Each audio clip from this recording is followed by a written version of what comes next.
अब्बास साहब के, नवाज साहब के, मियाँ बरादर कोशिश करते रहे, हुआ नहीं, लेकिन अभी क्या किया जा सकता है? देखें, बात सुनें, ग्रास रूट लेवल मैं पहले भी यही बात कर चुका हूँ कि हमारे हॉकी प्लेयर के लिए या स्पोर्ट्समैन के लिए इस मुल्क में क्रिकेट के अलावा कोई पाथवे नहीं है। ठीक है, अगर आप क्रिकेट को स्टडी करें, ये भी पाकिस्तान की national cricket academy Lahore, Multan, Sialkot, Karachi, ये क्या काम कर रहे हैं? टैलेंट हंटिंग कर रहे हैं। करोड़ों रुपए अब इन्वेस्ट किया जा रहा है यूथ में। बाकी स्पोर्ट्स जो है ना, वो जैसे हसन भाई ने कहा, जैसे अख्तर भाई ने कहा, ये एक सिस्टम आफ्टर इंडिपेंडेंस हमारे यहाँ एक सिस्टम इन प्लेस था। गरीब मुल्क था, शूज़ बुंदा साहब के पास बूट भी नहीं थे पहनने वाले, फिर भी ओलंपिक चैंपियन होके आ गए। हमारे यहाँ एक सिस्टम इन प्लेस था। आज भी आप लाहौर शहर में फिर लें, जितने गवर्नमेंट स्कूल या प्राइवेट स्कूल 70 साल से यहाँ हैं, उन सब की ग्राउंड्स हैं। ग्राउंड और पीटी मास्टर वो प्री रेक्विजिट, ये ज़रूरी है, इसके बाद बिल्डिंग बननी है। अगर आप एचएसएन कॉलेज का विजिट करें, वहाँ पे 30% बिल्डिंग्स हैं, 70% फील्ड्स हैं। इसका क्या मतलब है? वो फील्ड्स क्यों छोड़ी गई हैं? कि भाई sports and education they run hand in hand. आप दुनिया की स्पोर्ट्स को स्टडी कर लें, अमेरिका सबसे ज़्यादा गोल्ड मेडल जीतता है ओलंपिक गेम्स में। अच्छा, उसमें एक स्टैनफोर्ड यूनिवर्सिटी के जो तालिब इल्म है वो 40 से 50 गोल्ड मेडल लेके जाते हैं, एक यूनिवर्सिटी के। 40 से 50 गोल्ड मेडल हर ओलंपिक गेम्स में। उनके स्पोर्ट्स प्रोग्राम उठा के देख लें आप इंग्लैंड का हर क्रिकेट का कप्तान जो है वो लफबोरो यूनिवर्सिटी से पढ़ के आ रहा है। हर लोगों ने यूथ में इन्वेस्ट किया। हमारे यहाँ ये जो स्पोर्ट्स है, ये लोगों की विम्स पे चलती है, ख्वाहिशात पे चलती है। अगर जब तक ये ख़त्म नहीं करेंगे, उस वक्त तक स्पोर्ट्स ठीक नहीं। आप प्रो की लीग में चले जाएं, वापस आ जाएं। अच्छा, फिर दूसरा है, कोई भी इदारा है, कोई भी इंस्टीट्यूशन है, उसका हेड जो होना है ना, जैसे सर भाई ने कहा कि आप कोई बंदे लगाएंगे ना, कोई करप्ट आदमी भी ठीक है, आपका जो हेड है ना, वो बहुत इंपॉर्टेंट है। आप पाकिस्तान की हॉकी की हिस्ट्री में चले गए, आफ्टर पार्टीशन कौन थे हमारे हॉकी फेडरेशन में? जनरल मूसा खान सर पहला, जब 60 में जीते। General KM Azhar 71 sir, air marshal Nur Khan, air marshal Waqar Azim, आखिरी world cup air marshal Umar. ठीक है सर, जनरल अजीज भी आए, जनरल अजीज भी आए, जो विक्ट्रीज हैं, और जनरल अजीज तक। अब आप उसके बाद फिर क्या हुआ? 2 हमारे पास हॉकी के लेजेंड आ गए।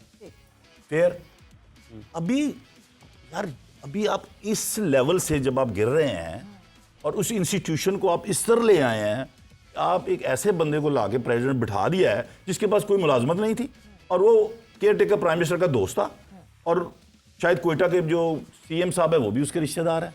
ये अगर लॉजिक है, फिर अल्लाह ही हाफ़िज़ है हमारी हॉकी और अल्लाह ही हाफ़िज़ है हमारे स्पोर्ट। नहीं, बट फिर बाकी सब तो देख रहे हैं ना। अगर ऐसे बिठा दिया तो बाकी सब क्यों आंखें बंद करके बैठे हैं, क्यों नहीं देख रहे? बट उसके साथ साथ चौधरी साहब, क्यों क्या ये जो सजेशन अक्सर लोग देते हैं, क्या एजुकेशन मिनिस्ट्री और स्पोर्ट्स मिनिस्ट्री एक ही होनी चाहिए?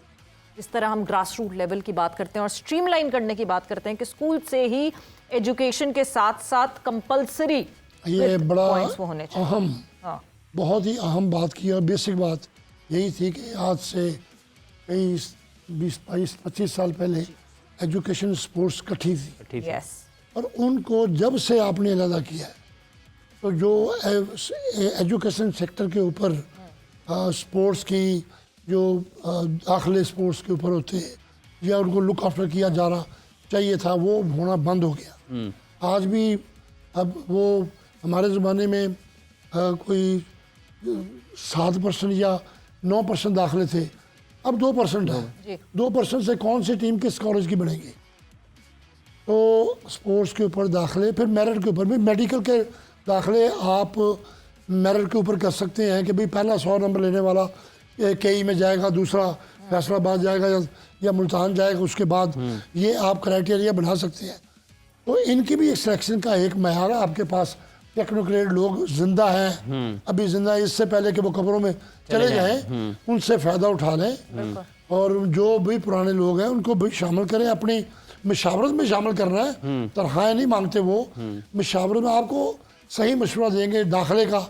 वो अगर मेरिट के ऊपर होना शुरू हो जाए और टीमें बननी शुरू हो जाएं। अब PTI जो हैं, वो जो स्कूल के इंचार्ज हैं, वो अपने बॉसेस की वो काम पर्सनल कर रहे हैं, और DPs जो हैं वो पर्सनल सर्वेंट बने हुए हैं अपने प्रिंसिपल्स के।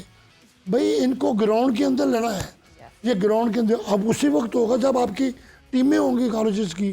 जो बात ये कर रहा है, जब आपका बेसिक ही नहीं हो तो आपने बढ़ाया होगा, तो उसके ऊपर क्या काम करेंगे? बुनियाद अगर नहीं होगी तो काम क्या होगा? हसन साहब, जब हम बात कर रहे हैं इस पाकिस्तान की टीम की जिसने अभी नेशंस कप खेला और आपने देखा, इस टीम को आपके ख्याल में सबसे ज़्यादा ज़रूरत किस चीज़ की है? अब हमारा जो कोचिंग स्टाफ है वो पाकिस्तान के ताहिर ज़मान साहब हेड कोच हैं, किन चीज़ों की आपके ख्याल में इस टीम को सबसे ज़्यादा ज़रूरत है ताकि ये अपने ट्रू पोटेंशियल पर जा सकें?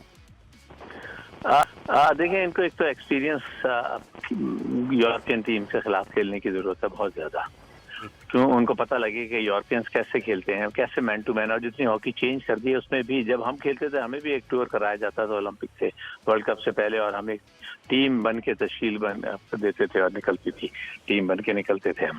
तो ये बहुत ज़रूरी है कि यूरोप टूर उनको कराया जाए। हमें भी 30-40 दिन का कराया जाता था, और वो तो एक किसी वर्ल्ड कप या ओलंपिक से पहले था होता था, लेकिन इनको बच्चों को वैसे ही करा देना चाहिए। अब जो जिस तरह ये प्रो लीग अब है उसमें यूरोपियंस की सारी टीमें होंगी, इनको खिलाएं और साइड मैचेस भी ये जाएं और खेलें वहाँ पे, तो इनको ज़्यादा से ज़्यादा एक तो ये है। दूसरा, कोचिंग स्टैंडर्ड भी थोड़ा सा और बेहतर करना चाहिए हमें। ताहिर ज़मान बुरी कोचिंग नहीं कर रहा है, लेकिन और उनको अपनी कोचिंग में बेहतरी लानी चाहिए। और जो हमारे डिफेंसिव खास तौर से जिसमें हम थोड़े से वीक हैं, डिफेंस इन बच्चों को जो है वो बेहतर करना चाहिए। और ये गुम हो जाते हैं या उनको गैप्स दे देते हैं वहाँ पे, तो उन चीज़ों को बेहतरी लाने की ज़रूरत है बहुत सख्त। और तीसरा ये है कि जैसे अभी अख्तर भाई ने और चौकीदार ने कहा कि हमें हॉकी फेडरेशन की तरफ भी जो है वो बेहतरी लानी चाहिए, और क्योंकि हॉकी फेडरेशन बेहतरी आएगी तो आपकी टीम में बेहतरी आएगी, और उनके उसी तरह के जो सेशंस हैं उस तरह के लगेंगे जिस तरह की फेडरेशन होगी। अब बुक्टी साहब को तो अली भी पता नहीं है कुछ, ना वो पैसे ला सकते हैं, ना वो स्पॉन्सर्स ला सकते हैं, ना वो ऐसी पोस्ट पर हैं। प्राइम मिनिस्टर पिछले जो हैं काकर साहब के दोस्त थे, उन्होंने लगा दिए, तो उन्होंने बड़ा जुल्म किया काकर साहब ने।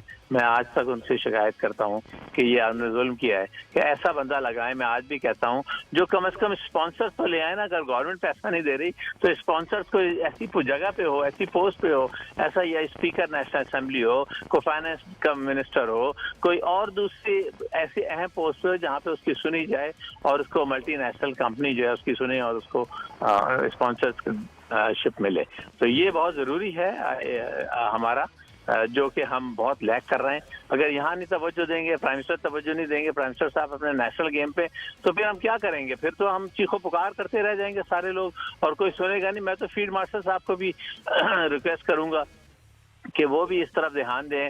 वो बहुत स्पोर्ट्स में इंटरेस्टेड हैं, हॉकी में इंटरेस्टेड हैं, तो वो जाहिर है वो प्राइम मिनिस्टर का वेट करते होंगे। मैं समझता हूँ अगर प्राइम मिनिस्टर साहब करें और या फिर फील्ड मार्शल साहब करें कि इसमें हम ज़्यादा जो है ना बेहतरी लाएं, और हॉकी फेडरेशन को खास तौर से प्रेसिडेंट को बेहतर प्रेसिडेंट आएगा तो बेहतरी हर तरह से आएगी। सब इतना बहुत बहुत शुक्रिया हसन भाई। हसन भाई आपका बहुत बहुत शुक्रिया, आपने अपना वक्त दिया और अपनी कीमती राय हमारे देखने वालों तो बिलखुसूस पाकिस्तान के मुंतखब वज़ीर आज़म field marshal general Syed Asim Munir साहब तक आपने पहुँचाई है। ये भैया हम ख्याल है आप तौर पर इतनी बड़ी रॉकेट साइंस क्यों बना दिया है स्पॉन्सर्स लाना? इतना मुश्किल कैसे है? पाकिस्तान की टीम जब एक इवेंट में खेल रही है, आपके पास पूरी किट है, उस पूरी किट में हम PSL में देखते हैं कि पूरी दुकान बने हुए होते हैं सारे प्लेयर्स, जिनके ऊपर जितने सारे बैनर्स और उनके एडवर्टाइजमेंट्स लगे होते हैं। इतनी बड़ी रॉकेट साइंस देखें, क्रिकेट में तो ये है ना कि आपने एक चौका लगाया है और टीवी के ऊपर उसका फेस भी आ रहा है और गेंद वापस आते आते उसको टाइम मिलता है, तो जो जिसका इश्तिहार लगा उसको भी माइलेज मिल जाता है। तो हॉकी में अब 60 मिनट की गेंद में जल्दी जल्दी सारे मामला होते हैं, लेकिन स्पॉन्सर जो पीछे हटा इसलिए है कि पाकिस्तान की विक्ट्रीज जो है वो कम हुई है। वरना स्पॉन्सर आते थे उनको, लेकिन उनको मोटिवेट करना है। आपको पता है चौधरी साहब, आपको याद होगा ये जब हॉकी इससे पहले भी जल्दी जल्दी जाते थे, लेकिन दो मशरूब साज इदारे बड़े और उन दोनों में ये दौड़ होती थी कि पाकिस्तान हॉकी का टाइटल स्पॉन्सर कौन होगा। जी बिल्कुल। तो मैं कह रहा हूँ कि उनको फिर मोटिवेट करना चाहिए। और वो जो जिसकी बात हो रही है तारक बुख्ती साहब की, वो प्रेसिडेंट हैं, वो प्रेसिडेंट हैं पाकिस्तान हॉकी फेडरेशन के, लेकिन बेसिकली वो गवर्नमेंट के ऊपर ही सारा बोझ नहीं करना चाहिए। उनको स्पॉन्सरशिप के लिए भाग दौड़ अपनी कायम रखनी चाहिए, काम करना चाहिए उसके ऊपर, तो लोग मिल जाएंगे। हॉकी से प्यार कर क्वेश्चन करते हैं आपसे, हमसे, किसी को मिलने चल जाए, यार वो हॉकी का क्या बना। अब मुझे बताएं, हॉकी जीती होगी, हमें भी लोग मुबारकबाद देंगे, मुबारक। इनको जी, जी, मुबारकबाद फोन देंगे। बजेगा। सबको खुशी होगी। ऑनेस्टली स्पीकिंग एक अलग सी खुशी है। आप क्रिकेट खेलते हुए जीतते हुए देखते हैं, मगर जब हॉकी जीत रही होती है पाकिस्तान की, एक डिफरेंट खुशी होती है। बट वक्त ये मैं जो अपने है बच्चों को ये भी एडवाइस करना चाह रहा हूँ। जी मैं अभी हसन सदार को अपने लाइन पे लिया। मुझे याद है कि हम ट्विन 4 नेशन टूर्नामेंट खेलने 81 में हॉलैंड और जर्मनी गए। 6 मैचेस पड़े हमें, हाँ 3 उधर 6 मैचेस में स्पीयर हेड हाँ। हसन सदार है, कोई गोल नहीं है। और जिस टीम का स्पीयर हेड अगर गोल नहीं करता उसकी विक्ट्री क्वेश्चन मार्क होती है, ठीक। पॉसिबल ही नहीं है कि भाई जो आपका मेन फॉरवर्ड है 5 में भी सबसे आगे, उसका हमारे पास वो स्कोर नहीं करेगा। फिर आके उसकी वीडियो चलाई गई। फिर हमने देखा कि एक आतिफ खान, मैंने, हसन सदार ने एक मीटिंग की। मीटिंग के बाद ग्राउंड के अंदर चले गए कि टॉप डी से कैसे 2.5 टच होना है, फिर मिड डी से 2 टच होना है, टॉप मोड के हाफ टच होना है। ये सारी प्रैक्टिस है फिर मैं कराता था हसन सदार को, और हमने की उस 4 महीने के कैंप में लगातार 15-20 मिनट रोज़ इसके ऊपर ऐसे दोनों साइडों से हिटिंग मैं कर रहा था पासिस की। अल्लाह ताला ने उसके ऊपर बरकत डाली और वर्ल्ड कप में हसन सदार 13 गोल के साथ हाईएस्ट स्कोरर था टूर्नामेंट का, बॉम्बे। इसका मतलब बॉम्बे में। जी। तो इसका मतलब ये है कि वो जो कहते हैं ना आप बेहतरी लाने के लिए इकदाम, वो सिर्फ फेडरेशन लेवल के ऊपर ही नहीं है, वो गवर्नमेंट लेवल के ऊपर ही नहीं है, वो प्लेस लेवल के ऊपर भी है। और स्पॉन्सरशिप लोगों को भी इसमें अब